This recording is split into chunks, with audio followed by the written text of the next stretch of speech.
오늘 말씀 하나님의 말씀 에베소서 6장 17절 말씀입니다.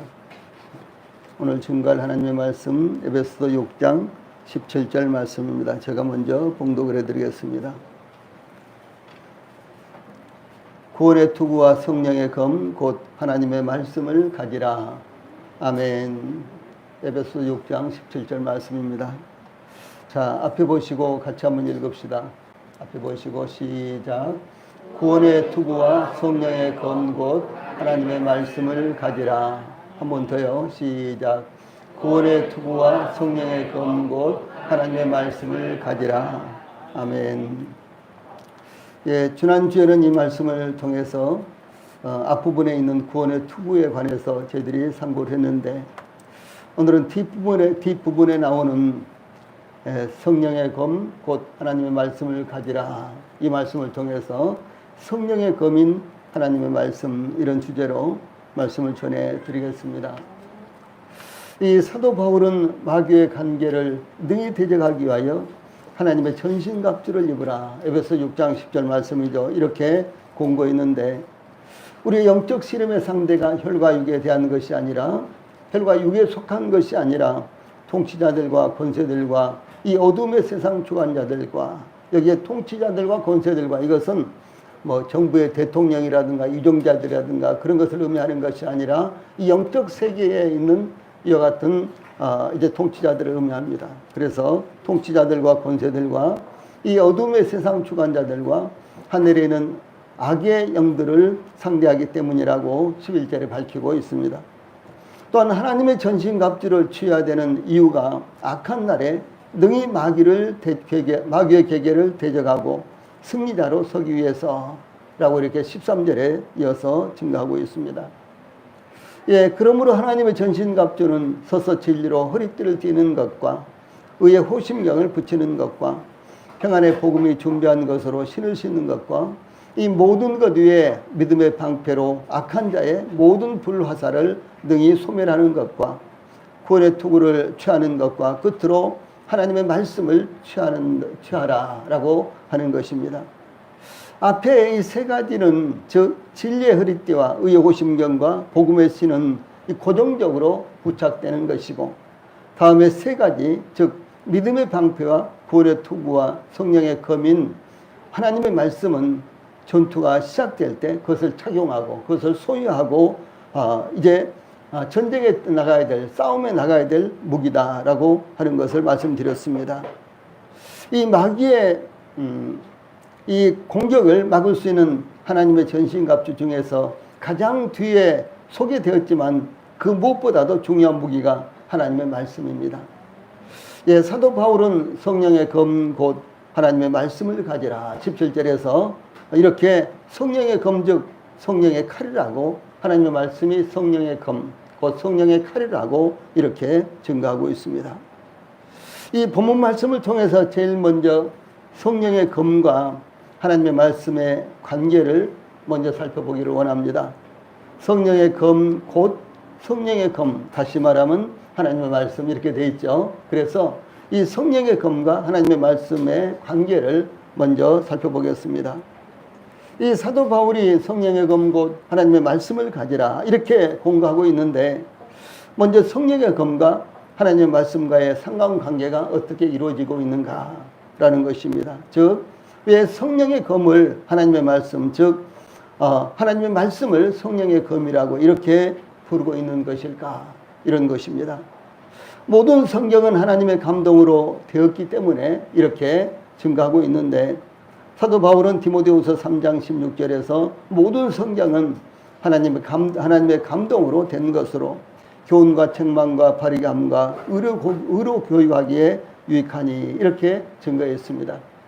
여기 디모데후서 3장 16절에 모든 성경이라고 말하는 것은 창세기부터 시작해서 말라기까지 소위 구약 성경을 가리키는 것입니다. 왜냐하면은 지금 사도 바울이 디모데에게 이 편지를 쓸 때는 아직 신약 성경은 완성이 안 됐어요. 이제 그 당시에 구약 성경은 이미 이 성경으로서 받아들여졌고, 그리고 성경으로 사용되던 그런 시기였습니다. 그래서 모든 성경은 곧 구약 성경은 하나님의 감동으로 된 것으로 이렇게 말씀을 하는 것입니다. 네, 물론 이제 구약 성경뿐만 아니라 우리가 보고 있는 신약 성경도 하나님의 감동으로 되었다는 사실이 신약 성경에 여러 번 비슷하게 나오고 있습니다.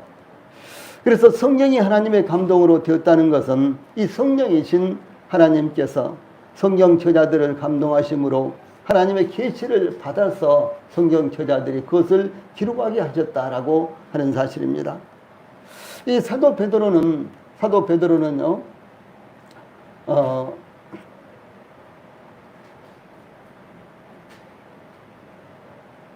이 사도 베드로는 먼저 알 것은 제일 밑에 박스에 있는 말씀입니다. 먼저 알 것은 성경의 모든 예언은 사설에 풀 것이 아니니 예언은 언제든지 사람의 뜻으로 낸 것이 아니요 오직 성령의 감동하심을 받은 사람들이 하나님께 받아 말한 것입니다. 이렇게 베드로후서 1장 20절과 21절에 이렇게 증거해 있는데요.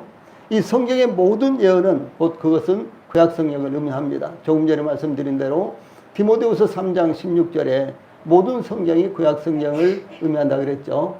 여기에서도 성경의 모든 예언, 이것도 동일하게요, 구약 성경을 의미하는 것입니다. 그래서 이 구약 성경을 기록한 성경의 저자들은 선지자들이었습니다. 이 선지자들은 자신의 생각하는 것이나 지식이나 해석을 따라서 성경을 기록한 것이 아니라는 것이었죠. 그래서 이 성경 저자들, 시약 성경을 기록한 저자들도 마찬가지입니다. 자기의 생각대로 성경을 기록한 것이 아니다. 그럼 무엇이냐? 성령의 감동하심을 받아서, 다시 말해서 이 성령님께서 그것을 보여주시고 계시해 주셔서 그것을 적은 것이다라고 이렇게 증거하고 있는 것입니다. 그래서 이 구약 성경은 선지자들의 마음에서 나오는 생각들을 기록한 것이 아니라는 것이죠. 그러므로 성경의 모든 예언은 사설의 해석해서는 안 된다는 것입니다. 왜냐하면 사람의 뜻과 사람의 생각과 사람의 어떤 지식에 따라서 성경이 기록된 것이 아니라 하나님께서 계시한 것을 따라서 성경이 기록되었기 때문에, 그래서 사람의 관점에서 성경을 해석해서는 안 된다.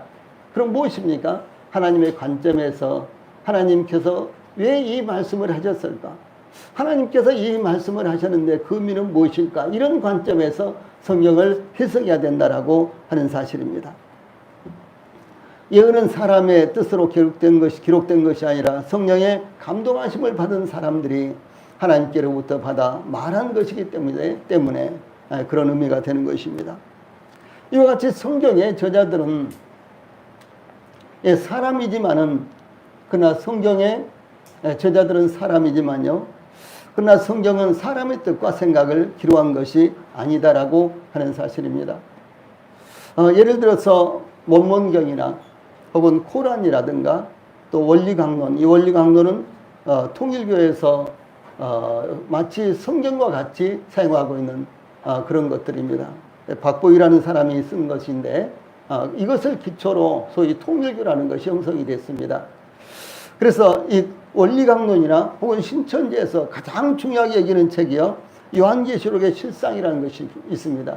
이만희가 2005년도에 쓴 책인데요. 그 다음에 또 신탄, 신이 탄생했다 그런 의미죠. 신탄, 이런 이제 책들이 있는데, 이것은 소위 이 신천지에서는 우리가 갖고 있는 성경 못지않게 그렇게 중요하게 여기는 책입니다. 그래서 이와 같은 것들은 인간의 생각에서 나온 것들이라는 것이죠. 또한 파수대나 껴어라 무엇입니까? 여기 또 이 더운데도 불구하고 이 가오리 내거리에서 또 가판대 설치해 놓고 요즘 또 나왔더라고요. 이 파수대라든가 혹은 껴어라든가 이와 같은 책들 역시 그들 집단의 교리들을 선전하는 것들입니다. 그래서 이 여호와의 증인들은 이 성경을 기초로 해서 뭐 파수대라든가 혹은 또 이 껴어라라든가 이런 책들을 쓰고 또 그런 책들을 해석하는 것이 아니라 이 파수대라든가 혹은 껴어라라든가 이런 책들을 기초해서 성경을 해석하는 거예요. 엄청나게 이것은 차이가 있는 것입니다. 그래서 여호와의 증인 같은 경우는요, 뭐 여러 가지 많은 문제들이 있지만은 실제로는 그들은 이제 성경에서 증거하고 있는 것들을요 사사로 이렇게 풀어서 그것을 교리화하고 그리고 그것을 아주 중요하게 이렇게 가르침으로 말미암아 기독교로서는 도저히 받아들일 수 없는 이와 같은 이단적인 주장을 하게 된 것입니다. 예, 뿐만 아니라 세상의 모든 종교와 기독교의 다른 점은요, 종교는 인간의 사상으로부터 나온 것이며 기독교는 하나님께서 주신 계시로 나왔다라고 하는 것입니다. 이것은요, 이 종교와 기독교의 차이, 기독교도 종교인데 이렇게 생각을 많이 하죠. 그러나 기독교는 생명입니다. 그래서 이 기독교와 일반 종교를 특징적으로 구분할 수 있다면요, 일반 종교는 사람의 생각에서 사람의 생각으로부터 고안된 것을 믿는 것이고요. 그 다음에 기독교는 하나님께서 말씀하시고 보여주신 것, 그래서 하나님의 계시를 믿는 것, 이것이 결정적으로 다르다라고 하는 사실입니다. 다시 말한다면 이 세상의 종교들은 사람의 생각으로부터 사람의 사상으로부터 고안된 것입니다. 아무리 많은 사람들이 모이고 혹은 또 더러는 예를 들어서 힌두교 같은 경우는 힌두교 같은 경우는 인도 같은 데 가보면 국교가 되어 있지 않습니까? 그런다고 할지라도 그 모든 것들은 사람의 생각으로부터 나온 것이고, 그런데 이 기독교는 이 하나님께서 계시해 주신 말씀, 하나님께서 보여주신 것을 이제 믿음으로 말미암아 기독교는 형성됐다라는 사실이 차이가 있는 것입니다. 예를 들어서 이슬람의 코란은 성경의 구약 성경, 특히 모세오경을 각색한 것입니다. 이 몰몬경은 아예 조작품입니다. 그리고 이 통일교의 원리강론이라든가 신천지의 책들은 성경을 사사로이 해석한 것입니다. 그러므로 사도 베드로는 이 성경은 성령의 감동하심을 받은 사람들이 하나님께 받아 말한 것이므로 사사로이 풀어서는 안 된다라고 이렇게 경고하고 있습니다. 그러므로 사도 요한은 이렇게 경계하고 있어요. 자, 우리 요한계시록 22장 18절 19절 여기 파란 박스에 있는 말씀 같이 읽어봅시다. 시작. 내가 이 두루마리의 예언의 말씀을 듣는 모든 사람에게 증언하노니 만일 누구든지 이것들로에 더하면 하나님이 이 두루마리에 기록된 재앙들을 그에게 다하실 것이요 만일 누구든지 이 두루마리의 예언의 말씀에서 제하여 버리면 하나님이 이 두루마리에 기록된 생명나무와 및 거룩한 성에 참여함을 제하여 버리시라. 이렇게 증가하고 있는 것입니다. 그래서 자기에게 맞는 것은 확대 해석을 하고 자기에게 맞지 않는 것은 아예 없는 것처럼 이렇게 여겨버리고, 이런 것들이요 잘못 성경을 잘못 해석한 것이라는 거죠. 딱 한 단어를 가지고 아주 막 우긴다거나요, 거기에다가 목숨 걸어놓고 이렇게 해석을 하려고 한다든가, 이건 잘못된 것입니다. 여러분, 우리가 이렇게 말한 것도요, 예를 들어 제가 말한다 그럴 때 이 말자만 딱 놓고 생각을 해보세요. 말을 써놓고 말 글자를 써놓고 이게 뭐냐고 물으면 어떤 사람들은 팔딱팔딱 뛰어다니는 말 이렇게 이야기하겠죠. 어떤 사람은 이 양을 재는 개보다도 조금 더 큰 이 말 이렇게 이야기하겠죠. 그리고 어떤 사람들은 우리가 말하는 언어 이렇게 이야기하겠죠. 이렇게 단어가 얼마나 많습니까? 그러므로 이 단어를 정확하게 해석하기 위해서는 앞뒤를 봐야 되고요. 그렇죠? 앞뒤를 살펴봐야 되고 문맥을 살펴봐야 되고요. 더 나아가서는 요한복음은 요한복음, 마태복음, 마태복음에서 그 단어가 어떻게 사용되고 있는지를 살펴봐야 되고요. 더 나아가서는 성경 전체에서 그 단어를 어떻게 말씀하고 있는가 이렇게 살펴봐야지만 그 단어의 정확한 뜻이 나온다라고 하는 사실이죠. 예를 들어서 세상이라는 단어, 요한복음에 보면요, 세상이라는 단어가 참 많이 나옵니다. 세상은 무엇일까? 어떤 분들은 이 세상을 이처럼 이렇게 되어 있는데요, 이 세상을 하나님이 선택한 하나님의 백성들이라고 이렇게 이야기를 합니다. 그런데 요한복음에서는 이 세상이라는 단어는요 부정적으로 사용됐습니다.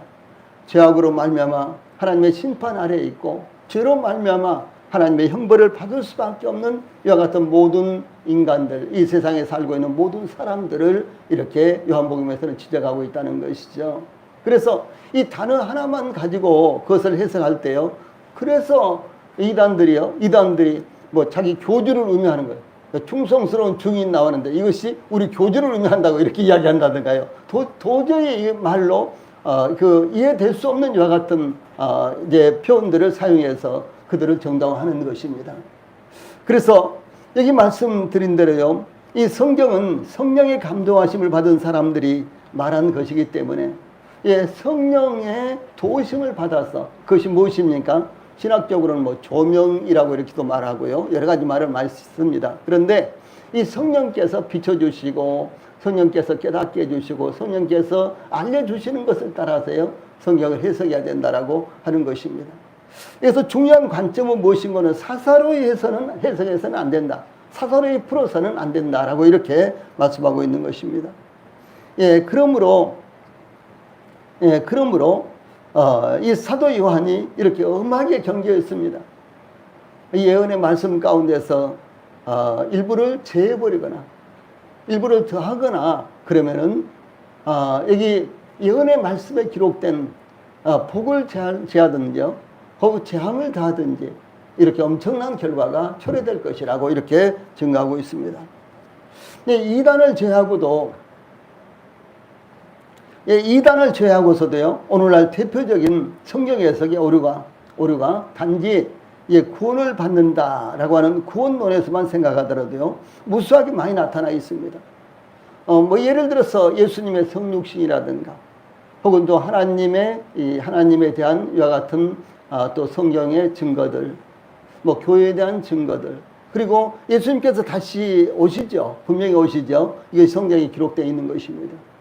그런데 성경에서 과연 예수님께서 다시 오신다고 하셨는데 무엇이라고 이렇게 말씀하고 있는가? 이런 부분도요, 아주 여러 가지로 다르게 해석하는 경향들이 정말로 많습니다. 그래서 우리 일반 성도들로서는 이것을 바르게 해석한다는 것이요, 정말로 어려운 것입니다.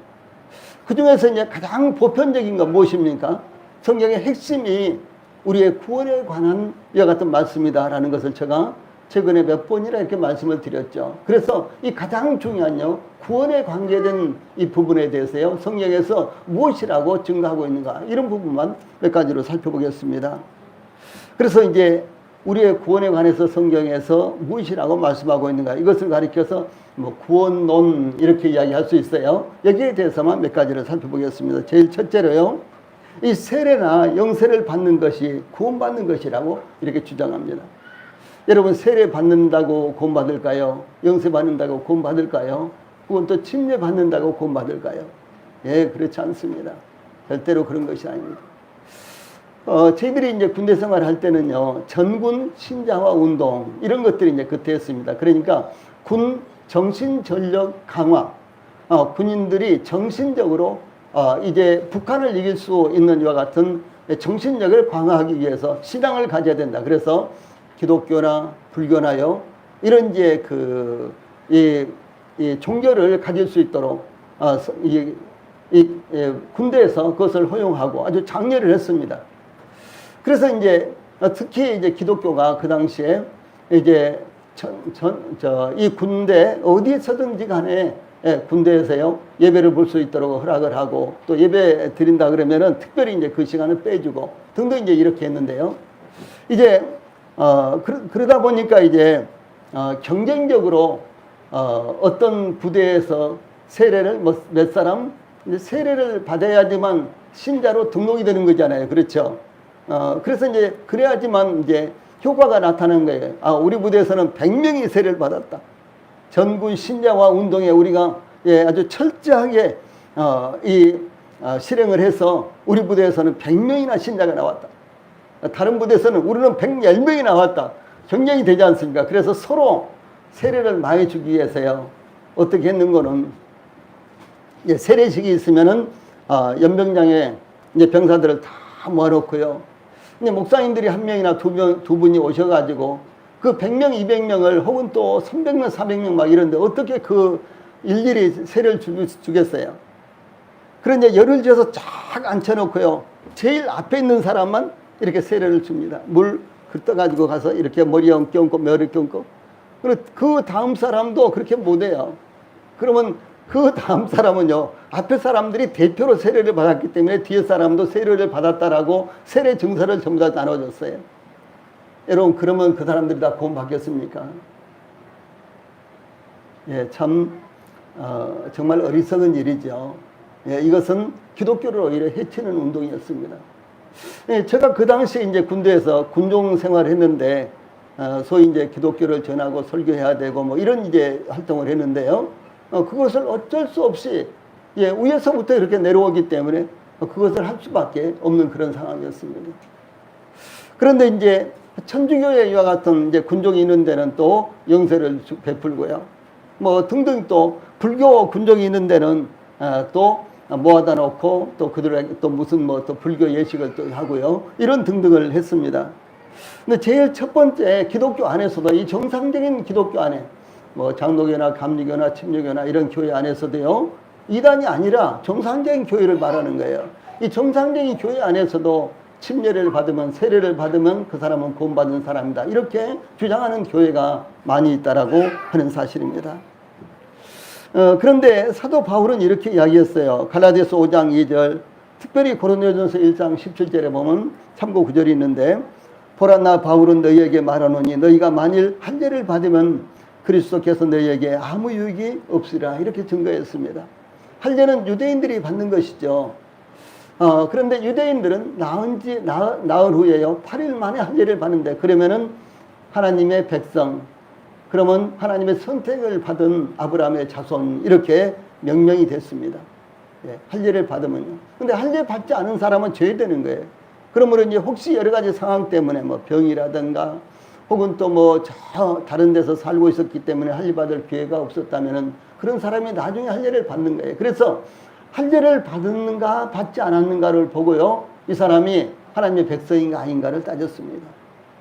그런데 이 사도 바울이 뭐라 그랬어요? 이 할례는 단지 이 외부에다가 이렇게 표시를 하는 것이기 때문에 그것으로 말미암아 하나님의 백성이 될 수가 없다. 이렇게 분명하게 성경은 증거를 하고 있다는 것이죠. 그 다음에 이것은 더 이 할례를 받고 이 세례를 받고 이와 같은 것보다도 더 많은 사람들이 주장을 하는데, 율법을 지키거나 혹은 또 행함으로 구원받는다고 하는 이와 같은 주장입니다. 그런데 사도 바울은 로마서 3장 20절에요. 그러므로 율법의 행위로 그의 앞에 의롭다 하심을 얻을 육체가 없나니 율법으로는 죄를 깨달음이니라. 이렇게 말씀하셨습니다. 아마 여러분들 중에도 최소한도 10계명은 지켜야지만 구원받는다. 아마 이런 말씀들 들어보셨을 거예요.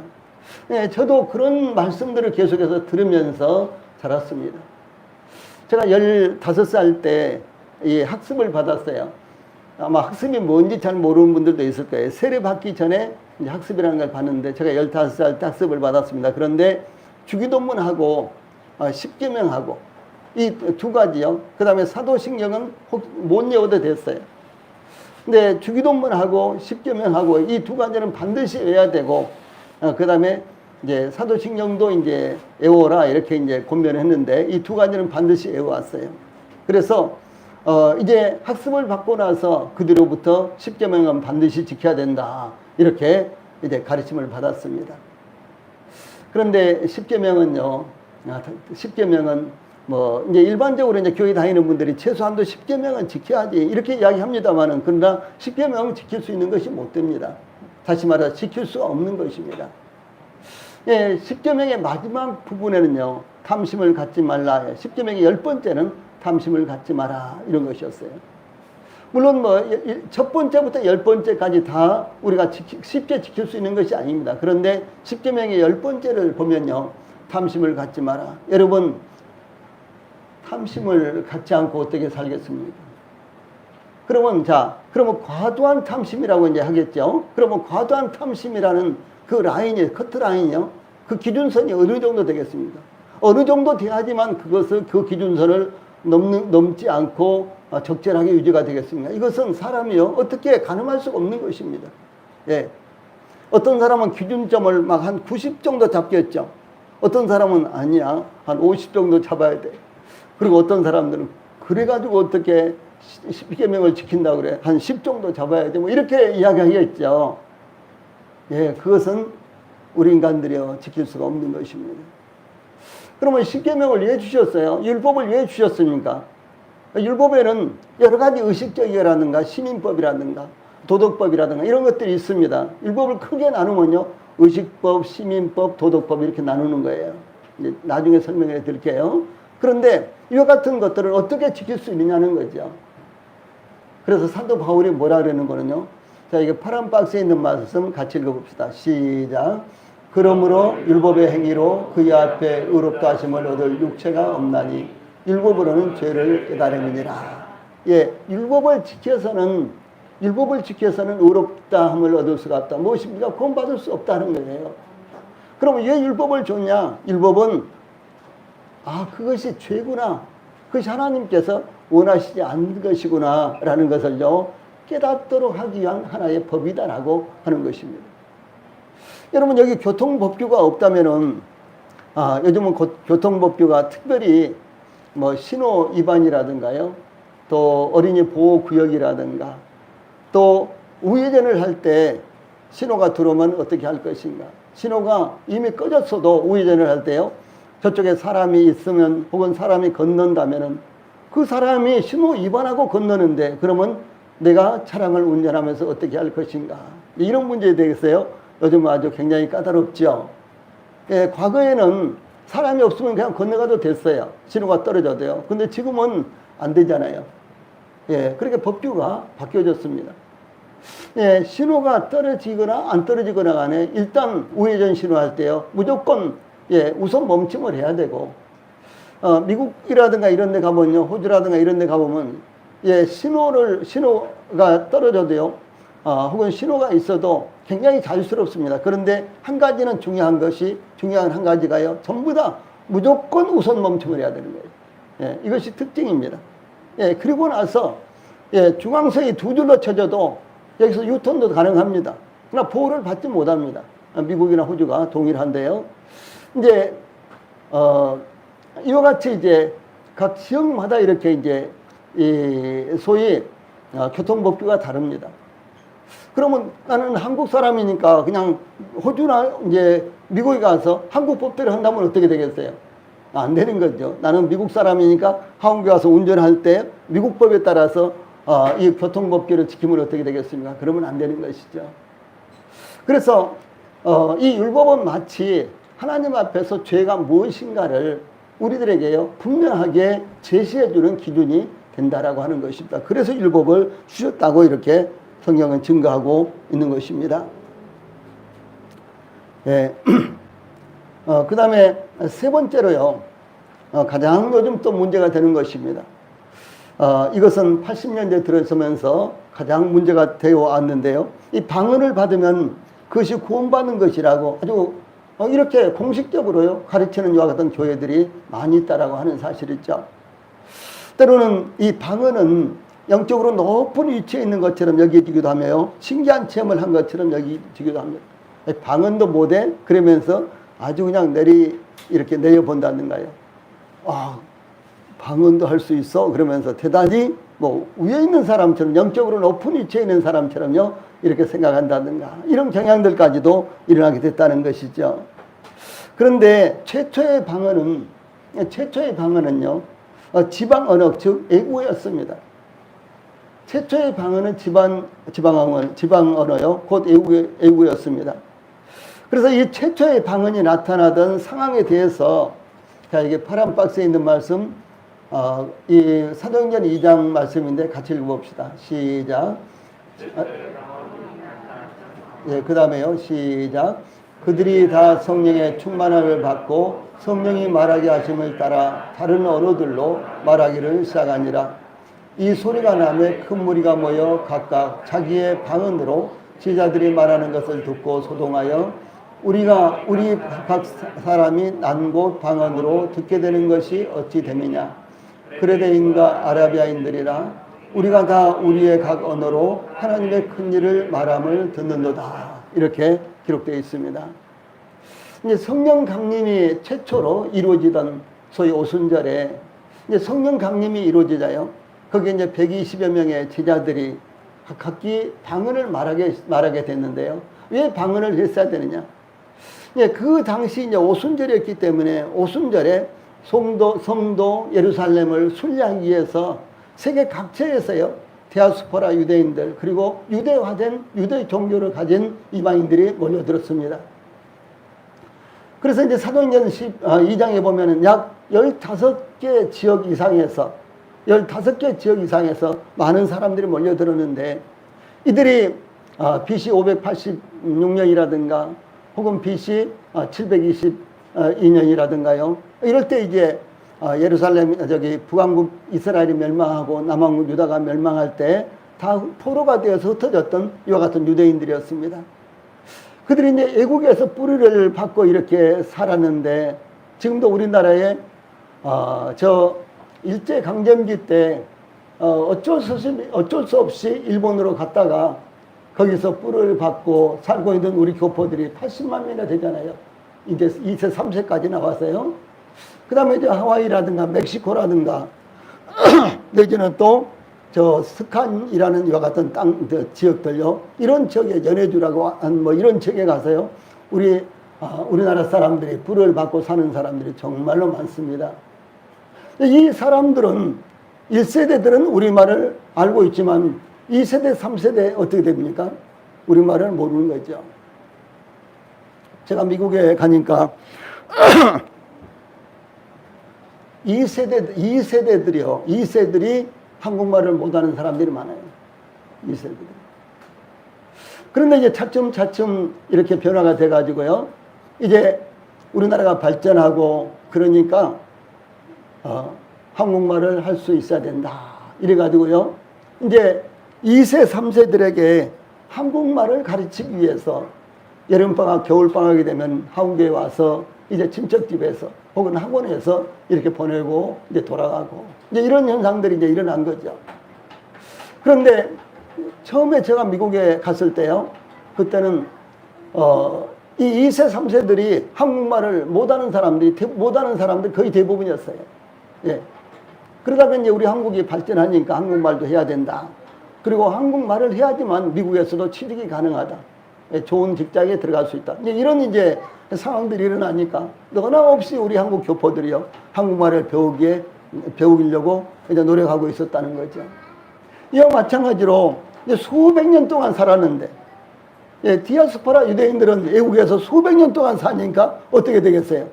유대말을 잊어버린 거, 히브리어를 잊어버린 것입니다.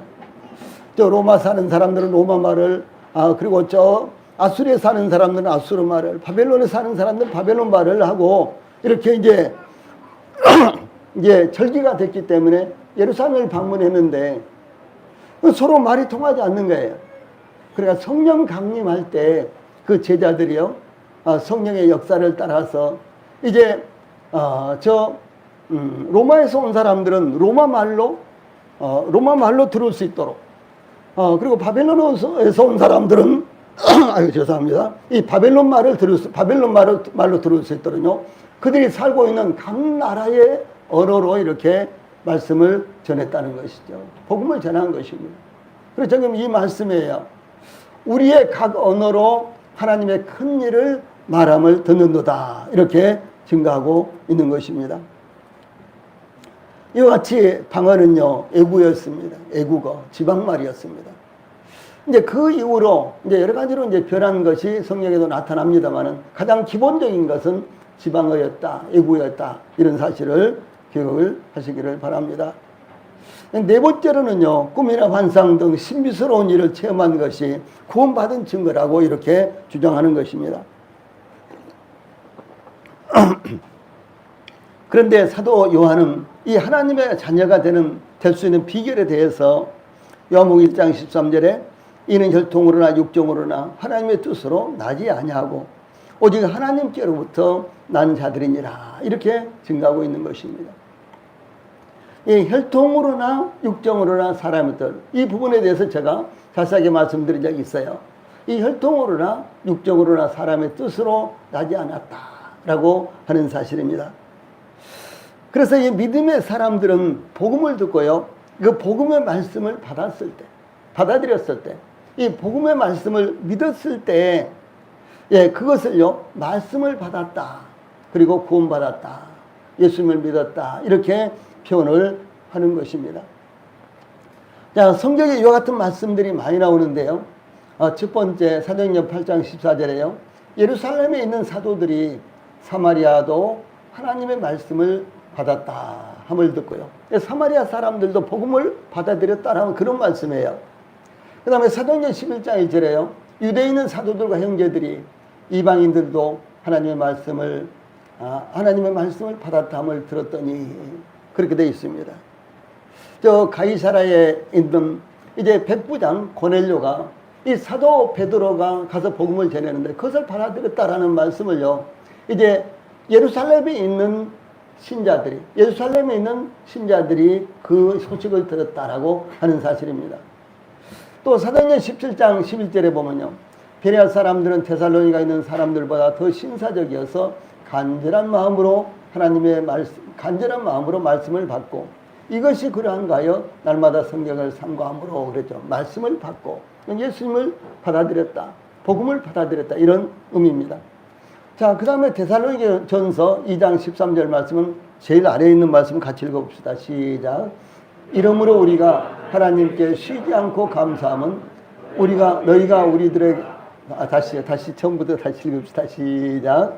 이러므로 우리가 하나님께 쉬지 않고 감사함은 너희가 우리에게 들은 바 하나님의 말씀을 받을 때에 사람의 말로 아니하고 하나님의 말씀으로 받음이니 진실로 그러하다. 이 말씀이 또한 너희 믿는 자 속에서 역사하느니라. 이 말씀도 동일하게요, 복음을 받아들였다라고 하는 것입니다. 이와 같이 하나님의 말씀을 받아들이고 복음을 받아들이는 것이 구원받은 거예요. 이것을 다른 표현을 하면 믿었다, 말씀을 받아들였다, 구원받았다, 이렇게 이제 표현이 되고 있는 것입니다. 자, 본문을 통해서 두 번째로는 성령의 계시에 대해서 참고를 하겠습니다. 성령님이 성경의 저자로서 이 성령을 받은 신자들만이 성경의 말씀을 깨달을 수 있습니다. 성경은 지식적으로 유능하고 유식하고 머리가 좋아서 유능하고 이렇게 해서요, 성경을 깨달을 수 있는 것이 아닙니다. 예수님께서는 당대의 최고 지식인이라고 부르는 이 사도계인들에게요, 말씀하시기를 너희가 성경도 하나님의 능력도 알지 못하는 거로 오해하였도다, 이렇게 말씀하셨어요. 그 당시에 최고의 지위에 있는 사람들이요, 최고의 지식인들이었습니다. 이런 자들을 향해서 예수님께서 너희가 성경도 그리고 하나님의 능력도 알지 못하는 거로 오해했다, 이렇게 말씀하십니다. 그러면 그들이 그 당시에 유대교와 전혀 관련이 없느냐? 아니에요. 유대교의 한 종파가 유대교에서 아주 중요한 두 종파가 있는데, 그것은 하나는 바리새파고 하나는 사두개파입니다. 그런데 이 바리새파들은 민족주의자들이었기 때문에 높은 관료가 없었어요. 그런데 이 사두개파는 타협주의적이었습니다. 로마와 타협하고 우리가 로마의 지배를 받고 있는 것이 훨씬 안전하고 평안해, 이렇게 주장하는 사람들이라는 거죠. 과거에 일제강점기에서도 우리나라가 어떻게 해서든지 독립을 해야 된다, 이런 이제 분들이 계셨고, 그렇죠. 또 어떤 분들은 일본 지배하에 있는 것이 더 편해, 뭐 이렇게 주장하는 사람들도 있었다는 거죠. 근데 이 사두개파가요, 후자와 같은 파들입니다. 근데 이들에게 대해서 예수님께서 말씀하시기를 너희가 성경도 하나님의 능력도 알지 못하기 때문에 오해했다라고 이렇게 증거를 하고 있습니다. 어느 날 요한복음 3장에 보면 니고데모라는 사람이 밤에 예수님을 찾아왔습니다. 그는 예수님을 찾아와서요, 랍비여, 우리가 당신은 하나님께로부터 오신 선생인 줄 아나이다. 하나님이 함께 하시지 아니하시면 당신이 행하시는 이 표적을 아무도 할 수 없음이다. 이렇게 먼저 말씀을 이제 드렸습니다. 그리고 이렇게 이제 이 니고데모가 예수님께 말씀을 드리는 것은 자신이 예수님에 대해서 이 정도로 알고 있는데 그러면서 예수님에게 무엇인가를 묻기 위해서 지금 이렇게 찾아온 것입니다. 그런데 예수님께서 그 사람의 니고데모의 말을 딱 자르고 말씀하시기를 사람이 거듭나지 아니하면 하나님의 나라를 볼 수 없느니라 이렇게 대답을 하셨습니다. 그러니까 니고데모가 사람이 거듭나지 아니하면 하나님 나라를 볼 수 없느니라 이렇게 이제 예수님께서 말씀하시자 니고데모가요 사람이 늙으면 어떻게 날 수 있삼나이까 두 번째 모태에 들어갔다가 날 수 있삼나이까 라고요 엉뚱한 아주 어린아이와 같은 질문을 이렇게 합니다. 예, 그때 예수님께서 진실로 진실로 내게 이르노니 사람의 물과 성령으로 나지 아니하면 하나님의 나라에 들어갈 수 없느니라. 육으로 난 것은 육이요 영으로 난 것은 영이니 내가 내게 거듭나야 하겠다는 말을 놀랍게 여기지 말라. 바람이 힘으로 불매 내가 그 소리를 들어도 어디서 와서 어디로 가는지 알지 못하나니 성령으로 난 사람도 다 그러하니라. 이렇게 대답을 했습니다.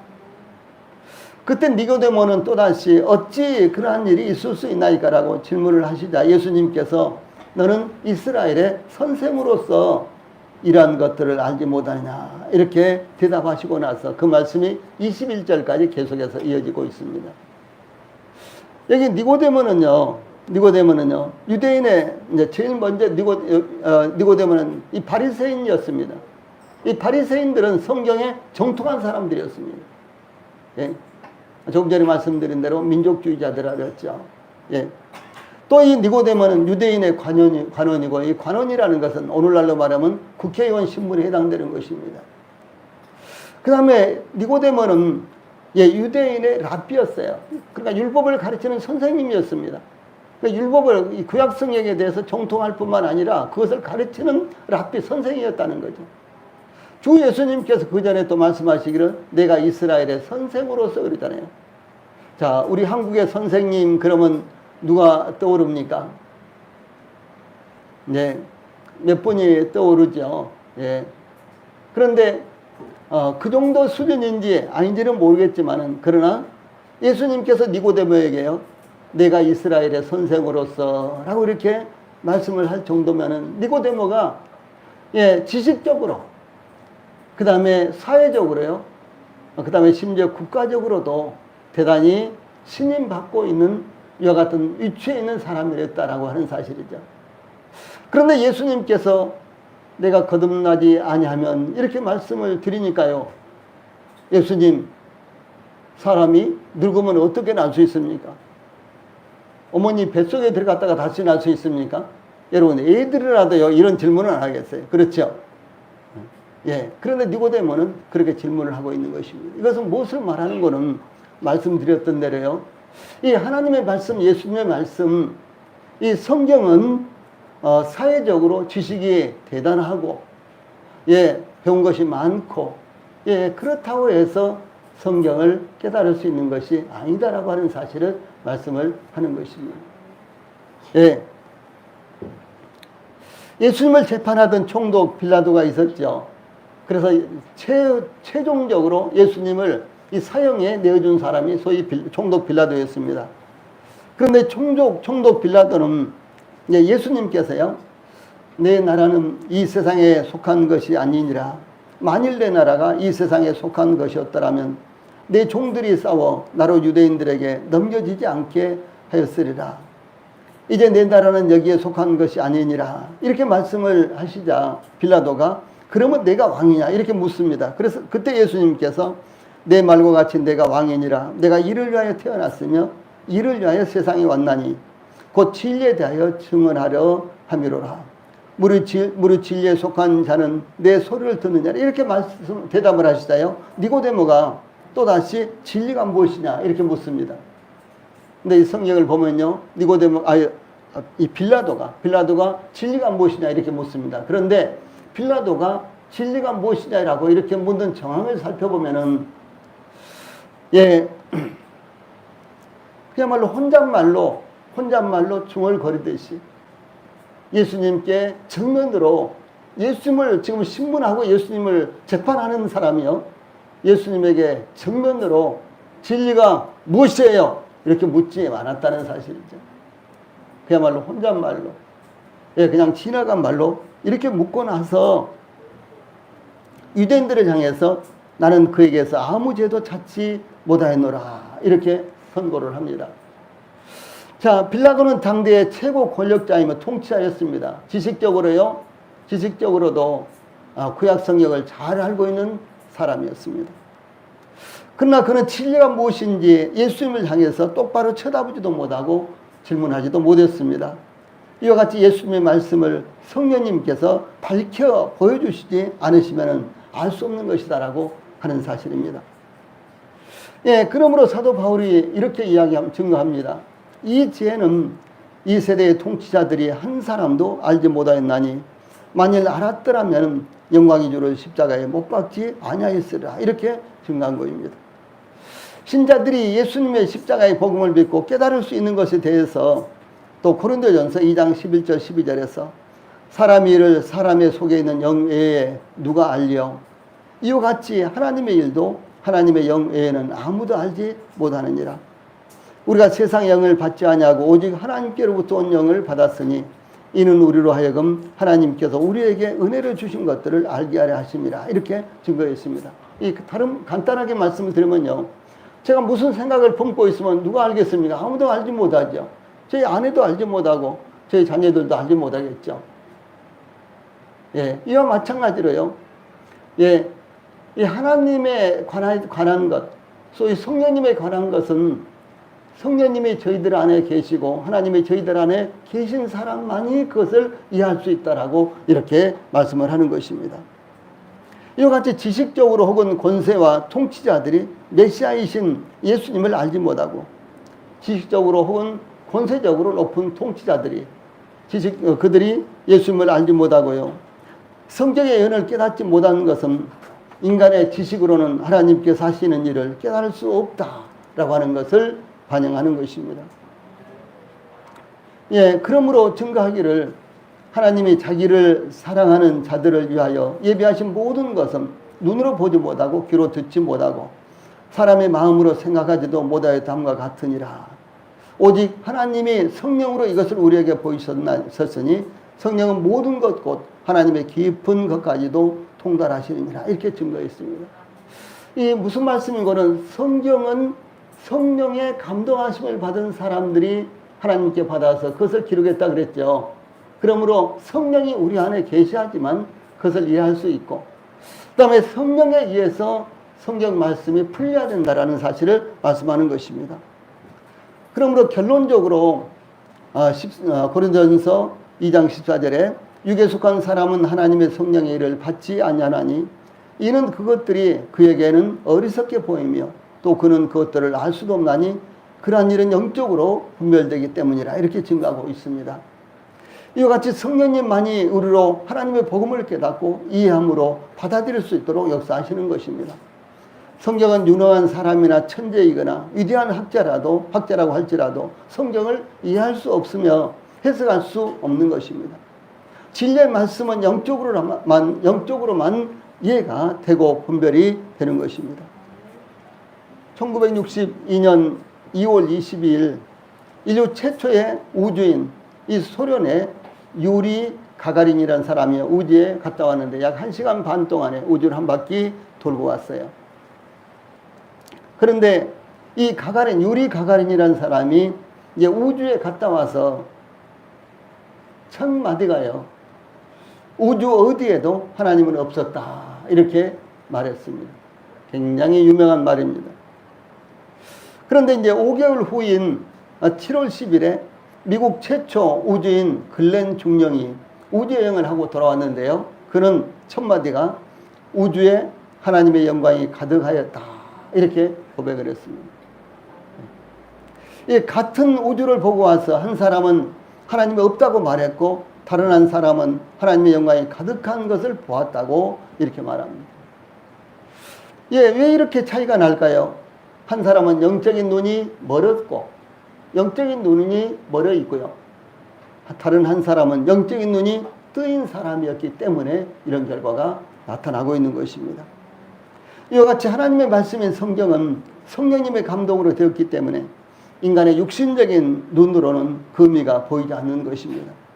그러므로 하나님의 말씀은 성령님께서 사용하신 성령의 검이다 라고 이렇게 말씀을 하신 것입니다. 그러면 이 성령의 검이 어떻게 역사하는가? 뭐 히스토리란 말이 아닙니다. 역사하는가? 그런 말입니다.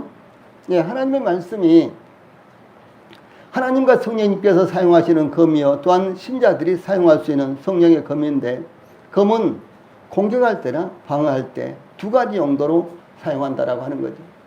자, 우리가 이 앞에 이제 구원의 투구라는 말씀을 살펴봤고, 그 앞에는 이제 방패라는 말씀을 살펴봤죠. 방패나 투구는 무엇입니까? 전부 다 방어할 때만 사용하는 거죠. 막기 위해서 사용하는 거죠. 그런데 이 성령의 검, 곧 하나님의 말씀은 방어할 때도 공격할 때도 사용하는 것이다라고 하는 것이죠. 예, 그러므로 검은 방어와 공격할 때 어느 때나 사용되는 무기인데, 이와 같이 마귀의 계계에 대해서요, 소극적으로 방어만 하는 것이 아니라 적극적으로 마귀를 공격하여 마귀의 공격을 사전에 차단하고 몰아낼 수 있는 것이다라고 하는 것입니다. 주 예수님께서 40일 동안 금식하시면서 기도하셨을 때 마귀가 나타나서 내가 만일 하나님의 아들이거든, 여기 있네요. 내가 만일 하나님의 아들이거든 명하여 이 돌들로 떡덩이가 되게 하라. 예, 이렇게 미혹을 하죠. 이렇게 요청을 합니다. 마귀는 예수님께서 줄이시다는 것을 알고 아주 시기적절하게 마치 굿 아이디어를 제공하는 것처럼 예수님을 미혹했습니다. 40일 동안 굶주리셨는데, 예, 그때 마귀가 예수님 앞에 나와서 이 돌들이 떡덩이가 되게 해서 굶주리지 말고 이것을 드세요, 이렇게 말하는데 얼마나 굿 아이디어입니까? 그런데 예수님께서 사람이 떡으로만 살 것이 아니요 하나님의 입으로부터 나오는 모든 말씀으로 살 것이라. 그리고 그 다음에 하였느니라 이렇게 붙인 거예요. 또 무엇입니까? 구약성경 신명기 8장 3절 말씀을 인용을 하신 것입니다. 이 마귀는 물러서지 않고 예수님을 거룩한 성으로 데려다가 성령 꼭대기에 세우고, 예루살렘 성령 꼭대기에 세우고, 내가 만일 하나님의 아들이거든 뛰어내리라 기록도 하였으되 그가 너를 위하여 그 사자들을 명하시느니 그들이 손으로 너를 받들어 발이 돌에 부딪히지 않게 하리로다 하였느니라. 여기서도 마귀도요, 기록하였으되 하였느니라 이렇게 구약 성경을 인용해서, 이 말씀은요, 이제 하나님을 의뢰하는 자들의 절대 보호를 노래한 시편 91편 11절 12절의 성경을 부분적으로 인용을 해서 예수님을 시험을 하는 것입니다. 그때 예수님께서 주 너의 하나님을 시험하지 말라 하였느니라 이렇게 또 대답을 하십니다. 그래서 주 예수님께서도 신명기 6장 16절 말씀을 인용하신 것으로 이 말씀은요, 무리바 물 사건이 출애굽기 17장에 나오죠. 그 사건을 이용해서 예수님께서 마귀를 물리치신 것입니다. 마귀가 예수님을 세 번째로 시험한 것은 예수님을 지극히 높은 산으로 데려다가 이 천하만국과 그 영광을 보여주면서 만일 내게 엎드려 경배하면 이 모든 것을 내게 주리라 이렇게 미혹했습니다.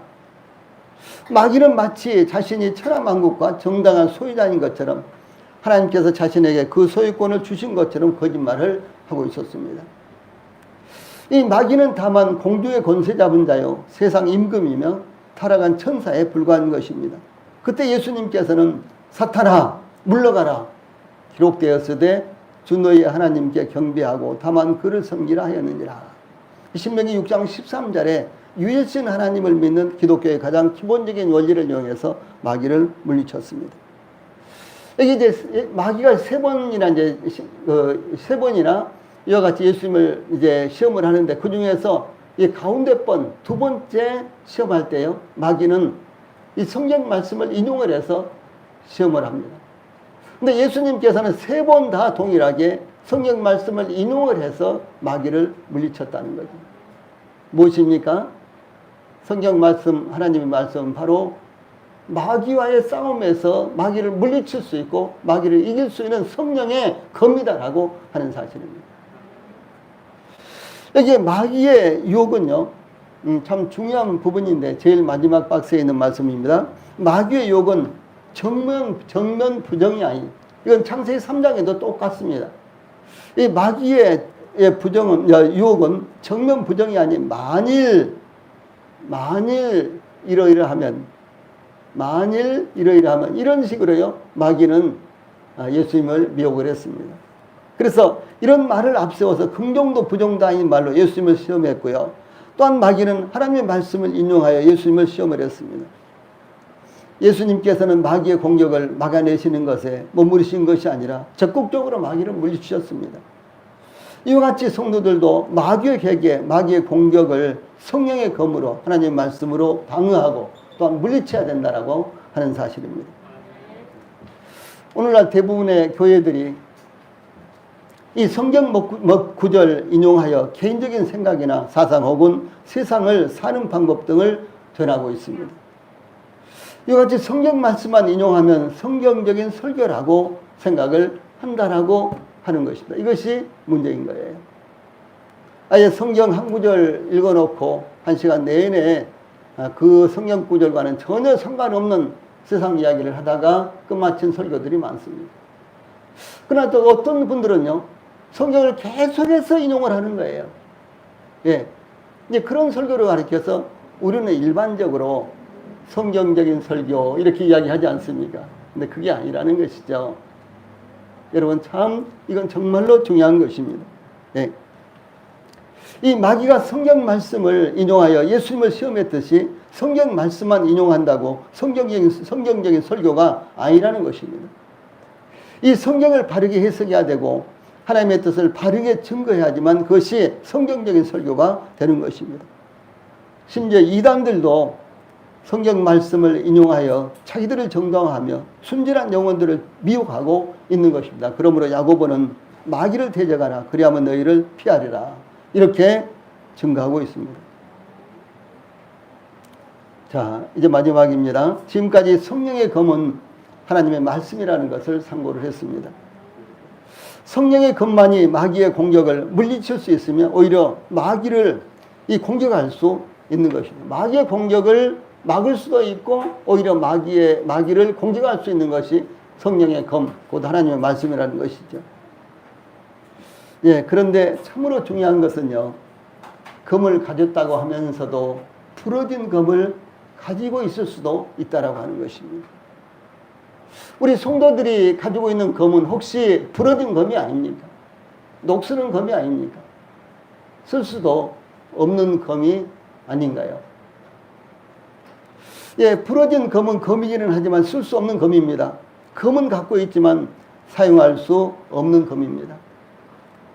사도 바울은 17절에 우리가 지금 본문으로 삼고 있는 말씀, 성령의 검 곧 하나님의 말씀을 가지라 이렇게 증거할 때 이 말씀을 무슨 의미로 말씀하셨는 거는요, 언제든지 필요할 때, 주 예수님께서 상황에 적절한 말씀을 사용하셨듯이 때와 상황에 알맞게 적절하게 사용할 수 있는 하나님의 말씀을 의미를 하는 것입니다. 그러기 위해서는 어떻게 해야 되겠습니까? 하나님의 말씀을 확신할 뿐만 아니라 구체적으로 알아야 하는 것입니다. 그런 말씀이 있는 것 같기도 하고 없는 것 같기도 하고 어딘가 있었는데 내가 잊어버렸다. 그럼 무기로 사용되겠습니까? 예. 정말로 그 말씀이 지금 생각나야 되는데 생각이 안 나는 거예요. 그럼 무기로 사용할 수 있습니까? 그것이 바로 부러진 검이라는 것이죠. 바르게 해석되지 않은 말씀도 부러진 검이요. 예, 적절하게 사용되지 못한 말씀도 부러진 검에 불과하다라고 하는 사실입니다. 예, 그러므로 우리 성도들이 하나님의 말씀을 확실하게 알고 부단하게 연구하여 우리 성도들이 영적 무기로 사용할 수 있어야 되는 것입니다. 다만 성경을 갖고 있는 것은 부러진 검, 성경만 갖고 있는 것, 그것은 부러진 검, 녹슬은 검, 사용할 줄 모르는 검에 불과한 것입니다. 그러므로 언제든지 사용할 수 있는 성령의 검을 우리 성도들이 가지시기를 바랍니다. 예, 감사합니다. 찬송 부르시겠습니다.